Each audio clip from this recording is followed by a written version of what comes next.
चलिए अगली खबर का रुख कर लेते हैं। खबर आपको बता रहे हैं राजधानी भोपाल से ही, जहां उमा भारती ने एक्स पर पोस्ट किया, प्रधानमंत्री को बहुमत मिलने पर बधाई दी और मुख्यमंत्री डॉक्टर मोहन यादव और प्रदेश अध्यक्ष वीडी शर्मा को भी बधाई देती नजर आई। 29 की 29 सीटें बीजेपी ने जीती है और एक नया रिकॉर्ड बनाया है। तो उन्होंने कहा कि मोहन यादव का कठिन परिश्रम का फल है ये और कार्यकर्ताओं की मेहनत, और सबको अभिनंदन। देखिए उनका ट्वीट आपके सामने आ गया है। सबसे पहले तो उन्होंने प्रधानमंत्री को बधाई दी है, एनडीए गठबंधन को बधाई दी, उसके बाद मध्य प्रदेश के नेतृत्व को बधाई देती नजर आई है, जिसमें वीडी शर्मा, डॉक्टर मोहन यादव का जिक्र है। आप देख सकते हैं उनका ट्वीट। ज़्यादा जानकारी ले लेंगे, हमारी सहयोगी शबाना लगातार हमारे साथ जुड़ी है। शबाना, 29 की 29 कमलों की माला प्रधानमंत्री को अर्पण करेंगे, इस तरह की बातें बीजेपी द्वारा की जा रही थी चुनाव के दौरान, और कहीं ना कहीं ये बातें अब सिद्ध साबित हो गई है। और जो टारगेट यहाँ पर सेट किया था, एक सीट भी कांग्रेस के खाते से बीजेपी ने छीन ली है। ऐसे में बीजेपी के हर एक नेता में काफ़ी ज़्यादा उत्साह देखा जा रहा है। हम कल से ही देख रहे हैं, बधाइयों का सिलसिला लगातार जारी है, जहां नेता एक दूसरे से मुलाकात तो कर ही रहे, लेकिन सोशल मीडिया पर भी पोस्ट डालकर जो है खुशियां मनाई जा रही है। उमा भारती का पोस्ट हम देख रहे हैं, जिसमें वो प्रधानमंत्री वीडी शर्मा, डॉक्टर मोहन यादव का अभिनंदन और बधाई देती नजर आ रही है।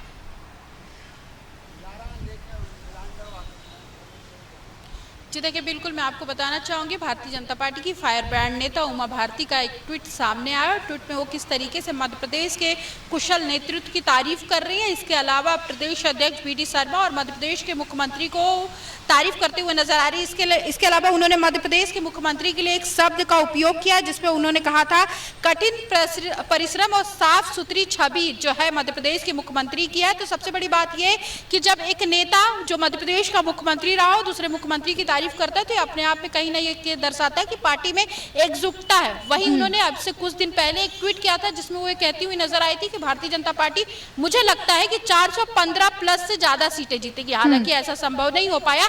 फिर उन्होंने एक दूसरा ट्वीट किया, जिसमें वो कहती हुई नजर आ रही है कि एनडीए को बधाई, एनडीए बहुमत के पास पहुंच गया। तो कहीं ना कहीं ये बात सभी को पता है कि इस बार जो लोकसभा के चुनाव हुए थे उसमें कहीं ना कहीं भारतीय जनता पार्टी को झटके तो लगे, क्योंकि जिन सीटों पे भारतीय जनता पार्टी ने अगले लोकसभा चुनाव में अच्छा प्रदर्शन किया था, वहां पर भी हार का सामना करना पड़ा। और खुद प्रधानमंत्री की अगर बात करूं तो प्रधानमंत्री मात्र 1.5 लाख वोटों से जीते हैं। चूंकि लगातार वो 2 राउंड में पीछे थे, तभी भारतीय जनता पार्टी ये समझ गई थी कि कुछ गड़बड़ होने वाला है। ऐसे में कई नेताओं के बयान आए कि नहीं, हम सरकार बना रहे हैं। हालांकि सरकार बनाने में भारतीय जनता पार्टी सबसे आगे है। एनडीए को 240 सीटें अकेले के दम पे मिली और 292 सीटों के साथ वो अपने गठबंधन, अपने सहयोगी दलों के साथ मैदान में खड़ी। और खुद कल प्रधानमंत्री ने कहा कि तीसरी बार मोदी सरकार। तो ये दिखाता है कि पार्टी में एकजुटता है, और जिस तरीके से उन्होंने ट्वीट किया, ये उनकी खुशी जाहिर करती है। हालांकि जो उनका संकल्प था 415 सीटों को, यहाँ पे पूरा होता हुआ नजर नहीं आया। बिल्कुल शबाना, जिस तरह से हमने देखा था मध्य प्रदेश में विधानसभा चुनाव के दौरान ही कहा जा रहा था कि उमा भारती कहीं ना कहीं नाराज है पार्टी से, और उनके कुछ ऐसे बयान भी सामने आए थे जिससे ऐसा लग रहा था कि वो खुश नहीं है कार्यप्रणाली से। और क्योंकि विधानसभा में भी पार्टी ने बहुत अच्छा परफॉर्म किया है, लोकसभा में भी बहुत अच्छा परफॉर्म किया है, तो क्या हम कह सकते हैं कि जो थोड़ी बहुत नाराजगी थी वो भी अब मिट चुकी है?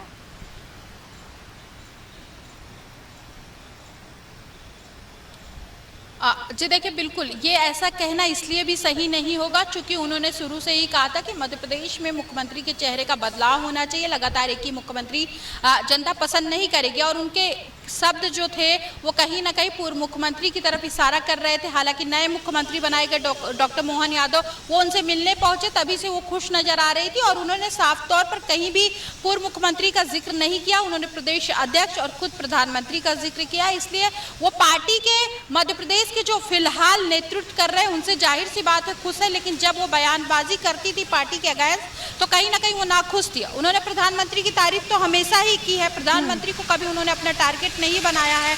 चूंकि पार्टी ने अभी उन्हें दरकिनार कर दिया, साइड लाइन कर दिया, पार्टी की वरिष्ठ नेता थी, तो कहीं ना कहीं उनके दिल पे एक चोट तो लगी ही है। बिल्कुल, और कहीं ना कहीं चोट भरपाई भी उसकी हो गई है, क्योंकि जिस हिसाब से परफॉर्मेंस यहाँ पर रहा है बीजेपी का, तो सारी पुरानी नाराजगी भूल कर हम देख ही सकते हैं उनका ट्वीट और कितनी खुशी वो जाहिर कर रही है, हम देख सकते हैं स्क्रीन पर। बहुत बहुत शुक्रिया आपका शबाना हमारे साथ जुड़ने के लिए और जानकारी के लिए। तो देखिए